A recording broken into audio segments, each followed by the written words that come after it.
Hello दोस्तों, हमारे YouTube channel में आप सभी का स्वागत है। दोस्तों, आज हम वर्ब के अलग अलग फॉर्म्स बनाना सीखने वाले हैं। मतलब आज के इस वीडियो को देखने के बाद आपको वर्ब के second form, third form, ING form, SES form, ये सारे फॉर्म्स की कंफ्यूजन दूर हो जाएगी। साथ ही चेंज करते हुए किन चीजों का ध्यान रखना है, कब स्पेलिंग में किस तरीके से चेंजेस लाने वाले हैं, ये सारा कुछ आज हम सीखने वाले हैं।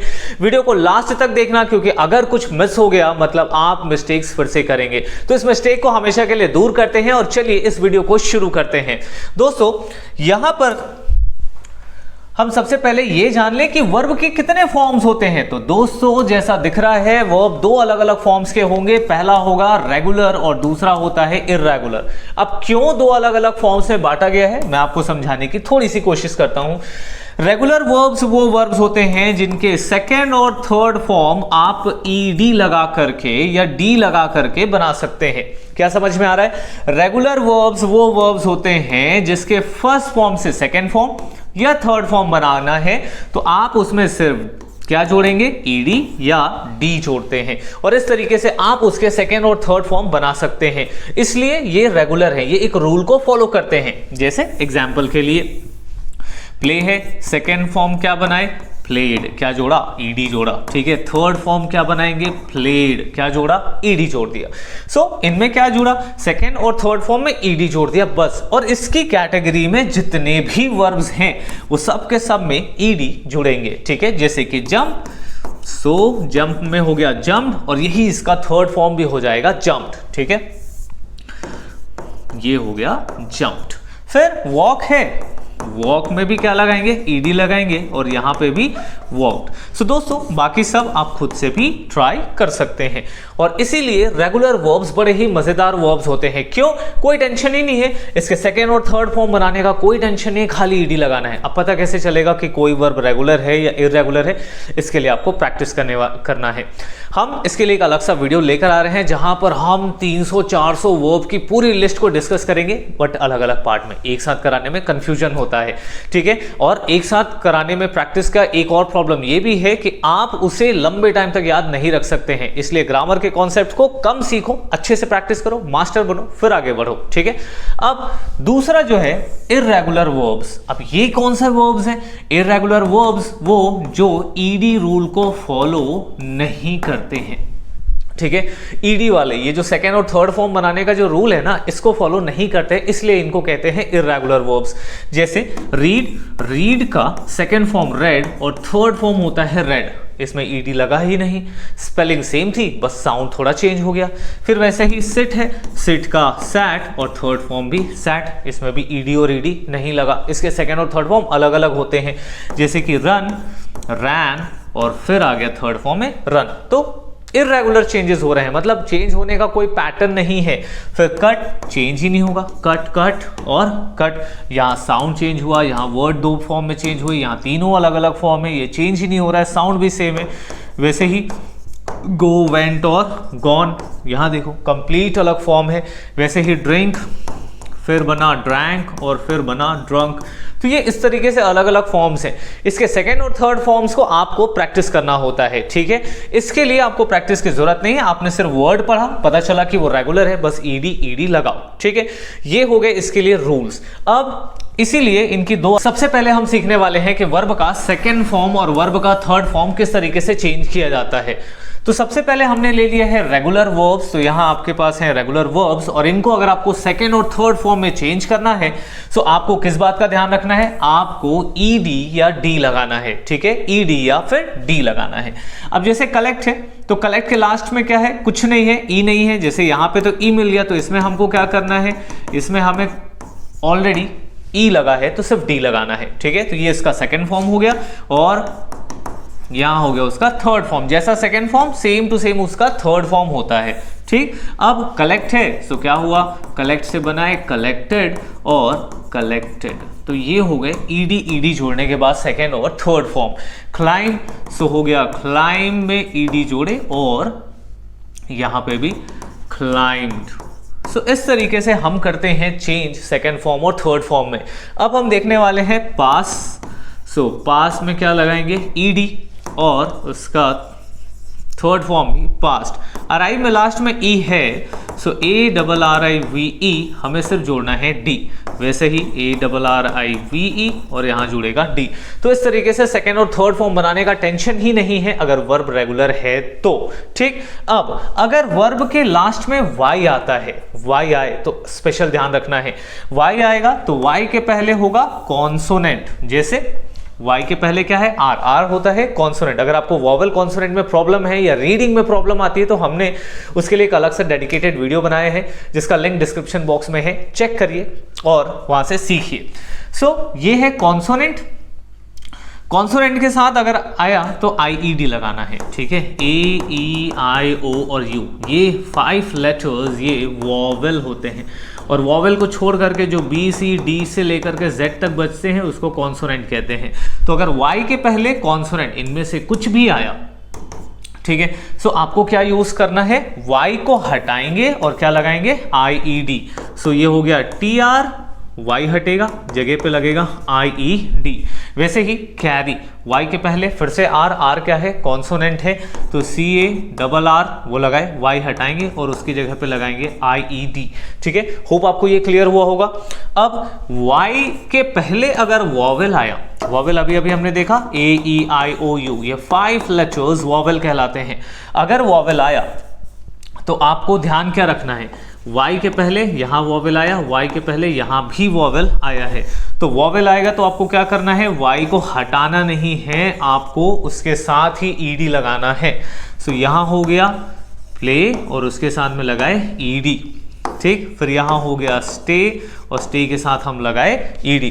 तो इस तरीके से हम चेंज करते हैं वर्ब के फर्स्ट फॉर्म को सेकंड फॉर्म और थर्ड फॉर्म में। जो सेकंड फॉर्म रहेगा सेम ही उसका थर्ड फॉर्म भी बनाया जाएगा, उसमें नो चेंज। अब देखते हैं इर्रेगुलर वर्ब्स में किस तरीके से चेंज किया जाता है।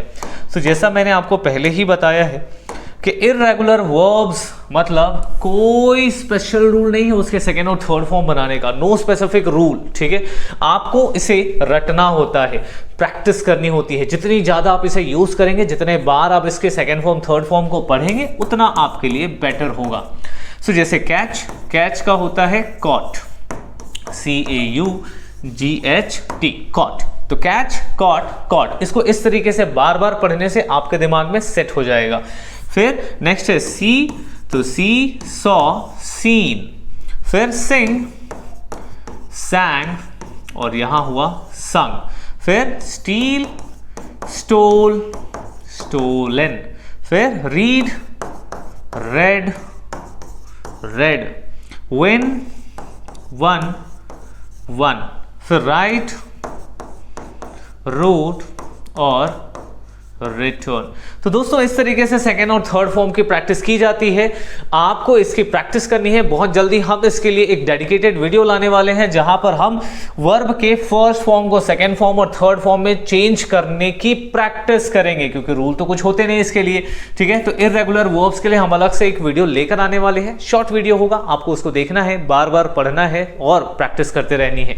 चलिए, अब ये तो हमने सीख लिया वर्ब का सेकेंड और थर्ड फॉर्म बनाने का रूल। अब आगे के रूल सीखते हैं। अब चलिए, अब हम देखते हैं यहां पर अगर आपको ING फॉर्म लगाना है, जिसे वर्ब का फोर्थ फॉर्म भी कहा जाता है, तो किन बातों का ध्यान रखना है। दोस्तों अगर किसी वर्ब के लास्ट में E आया तो आपको E को हटाना है, remove E and add ING। ING लगाने से पहले E को हटाएं। जैसे कि हमारे पास है राइट, लास्ट में क्या आया, E आया, तो जब इसके ING बनाओगे सो यहां से आपको E को गायब करना है। देखो हमने E यहां यूज नहीं किया और क्या लगाया, ING लगाया है, ठीक है। जैसे कि ड्राइव, लास्ट में क्या आया, E आया। आप जब इसका ING बनाएंगे तो बनेगा ड्राइविंग, यहां से E हट गया है। तो आपको इस चीज का ध्यान रखना है। दूसरा, ये सेकंड चीज है, आपको ING लगाने से पहले, अगर ये तो हो गया जिसके लास्ट में E आता है, जिनके लास्ट में E नहीं आता उनके लिए बाकी रूल्स भी फॉलो करने होते हैं। अगर वॉवेल, वॉवेल हमने देखा है AEIOU, ये 5 लेटर्स वॉवेल कहलाते हैं। अगर एक वॉवेल, इतने में से कोई एक वॉवेल आया, सो आपको क्या करना है, आपको आखिरी के अक्षर को, लास्ट लेटर को क्या करना है, डबल करना है। जैसे समझाता हूं, RUN, N क्या है, कॉन्सोनेंट है, ठीक है, और उसके पहले क्या आया, एक वॉवेल आया। आखिरी अक्षर अगर कॉन्सोनेंट है और उसके पहले एक वॉवेल आ गया, ये वॉवेल है, सो आपको लास्ट लेटर को डबल करना है। पहले हमने n को डबल कर दिया, फिर यहाँ लगाया ing। ठीक है, इस तरीके से हम करते हैं। जैसे SWIM swim, m कॉन्सोनेंट है, उसके पहले I वॉवेल है, तो जब इसका ing बनाएंगे तो SWI डबल m फिर ing लगाएंगे। तो दोस्तों आई होप ये आपको क्लियर हुआ होगा। फिर ये रूल तब फॉलो होगा जब सिर्फ एक वॉवेल हो, एक से ज्यादा वॉवेल हुआ तो रूल फॉलो नहीं होगा। ठीक है, जैसे CHEAT। ठीक है, यहां देखिए दो वॉवेल आ गए, एक से ज्यादा वॉवेल आ गए। ठीक है, तो CHEAT और ING, यहां पर हमने T को डबल नहीं किया है, हमने T को सिंगल रखा है। सो आपको इस चीज का ध्यान रखना है, अगर आखिरी अक्षर के पहले एक वॉवेल है तब आखिरी अक्षर को डबल करिए। अगर दो वॉवेल है, एक से ज्यादा वॉवेल है, तो आप उसको नहीं चेंज करेंगे, आप डबल यूज नहीं करेंगे। चलिए, this rule doesn't work with verbs ending with Y। ठीक है, आपको y के साथ नहीं यूज करना है। जैसे कि देखो y के पहले एक वॉवेल है, सो ऐसा नहीं है कि प्ले के साथ में डबल y लगाए। ठीक है, ये जो ऊपर का रूल है, ये वाला रूल, ठीक है, जिसमें एक वॉवेल के साथ एक कॉन्सोनेंट हुआ तो डबल करेंगे, y को कभी भी डबल नहीं करेंगे। आपको इस चीज का ध्यान रखना है, यही होती है मिस्टेक्स। ठीक है, तो ये हो गया प्लेइंग। ठीक, चलिए शुरू करते हैं। लास्ट का लेटर कॉन्सोनेंट है, उसके पहले वॉवेल है, तो क्या हो जाएगा, लास्ट का लेटर डबल, फिर लग गया ING। यहाँ पे RUNN क्यों, n के पहले क्या है, वॉवेल है। इसके पहले भी एक वॉवेल है, तो SKIPPING स्किपिंग, फिर STOPPING स्टॉपिंग। ठीक, फिर ड्राइव, लास्ट में क्या आया, ई आया है, तो ई को हटाना है ना, सो क्या होगा, DRIVING। ठीक, फिर इसमें भी ई आया तो WRITING। ठीक है, फिर यहां बताया y के लिए डबल वाला रूल लागू नहीं होता है, सो होगा STAY और इसमें लगाए ING। रीड है READ और ING, तो इसमें कुछ नहीं करना है। ठीक है, ये किसी भी रूल के अंतर्गत नहीं आता, आपको सीधा ING लगाना है। लास्ट में आया E, तो क्या हुआ, रिमूव, और इसके E को हटाएंगे और यहां लगाएंगे ING। फिर डबल वॉवेल, ठीक है, डबल वॉवेल, तो SHOOTING, तो लास्ट लेटर को हम डबल नहीं कर रहे हैं, नहीं, क्यों, क्योंकि एक से ज्यादा वॉवेल आया है। फिर डबल ई, सो WEEPING, वॉवेल यहाँ पे भी डबल है, तो ING हम नहीं चेंज करने वाले हैं। दोस्तों आप सीख चुके हैं वर्ब का सेकेंड फॉर्म में चेंज करना, थर्ड फॉर्म में चेंज करना। अब हम जल्दी से सीखने वाले हैं वर्ब के फिफ्थ फॉर्म को। मतलब अगर वर्ब में आप SES और IES लगाना चाहते हैं तो किन बातों का ध्यान रखेंगे, यही वर्ब का फिफ्थ फॉर्म कहलाता है, SES और IES। ठीक है, अब वर्ब जिसके लास्ट में, वर्ब एंडिंग विथ, ऐसे वर्ब जिसके लास्ट में S, SS, SH, CH, X और O आता है, वहां हमें ES लगाना होता है। ठीक है, दूसरा रूल क्या है, वर्ब जिनके लास्ट में ये सब नहीं आते हैं, विदाउट, जिनके लास्ट में ये सब नहीं आते हैं, उनमें हम लगाते हैं खाली S। जैसे एग्जांपल देता हूं, ये गो हो गया, लास्ट में क्या आया, O आया, O आया, तो O आया तो क्या लगाना है, ES। तो इसके फिफ्थ फॉर्म बनाने के लिए आपको लगाना है गोज। ठीक, वैसे ही अगर आपके पास आता रीड, D इनमें से नहीं है, तो READS, आपको सिर्फ S लगा करके काम चलाना है। ठीक है ना, इस तरीके से ये दो रूल हुए। अब ये दो रूल हैं Y के साथ। ठीक, अगर Y के पहले कॉन्सोनेंट आया, कॉन्सोनेंट मतलब B, C, D से Z तक कोई भी लेटर वॉवेल को छोड़ करके, उसके बाद अगर लास्ट में Y आता है तो आपको लगाना है IES, जैसे कि ट्राई। अब ट्राई का बनाएंगे तो TRIES, क्यों, Y के पहले क्या है, कॉन्सोनेंट है। ठीक है ना, फिर Y के पहले अगर वॉवेल आया, वॉवेल, ठीक है, वॉवेल कौन से, AEIOU, इनमें से कुछ आया तो Y के साथ क्या लगाएंगे, सिर्फ S लगाएंगे, यहाँ IES नहीं लगाना है।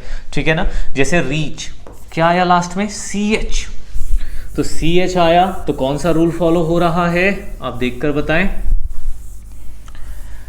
CH, यहां CH आया तो मैं क्या लगाऊंगा, ES। आपको दोस्तों इसे याद रखना पड़ेगा, ये इंपॉर्टेंट है, ठीक है। बाकी ये और ये तो आसानी से प्रैक्टिस में आ जाती है, इनको याद रखना है। CH है, सो REACH ES, क्या लगाए, ES लगाए। दूसरा यहाँ पे भी CH है तो CAT CH ES। फिर यहाँ O है, O भी इसी रूल के लिए है, सो G के साथ O और ES लगाए। अब देखिए दोस्तों यहाँ पे लास्ट में Y है और Y के पहले क्या है, R कॉन्सोनेंट होता है, सो CRIES, Y को हमें गायब करना है, IES लगाना है। वैसे ही TRIES ट्राइज, ठीक। फिर Y के पहले A क्या है, वॉवेल है, वॉवेल है तो कुछ नहीं करना है, आपको सिर्फ S जोड़ना है, ये Y और Y के साथ में S। फिर प्ले है, प्ले के साथ भी S जोड़ो। रीड है तो इसके साथ S, क्यों, किसी रूल को फॉलो नहीं कर रहा। वॉश SH है तो ES। आपको तुरंत ये देखते हुए याद में आना चाहिए, इसके लिए आपको प्रैक्टिस करनी पड़ेगी। और टीच CH है, सो TEACH ES। दोस्तों उम्मीद करता हूं ये वीडियो आपको पसंद आई होगी। अगर ये वीडियो पसंद आई तो चैनल को सब्सक्राइब करो और वीडियो को लाइक करो, और इस वीडियो को उन लोगों को शेयर करो जो सच में आपकी तरह इंग्लिश सीखना चाहते हैं। चलिए मिलते हैं अगले वीडियो में, तब तक के लिए गुड बाय, थैंक यू।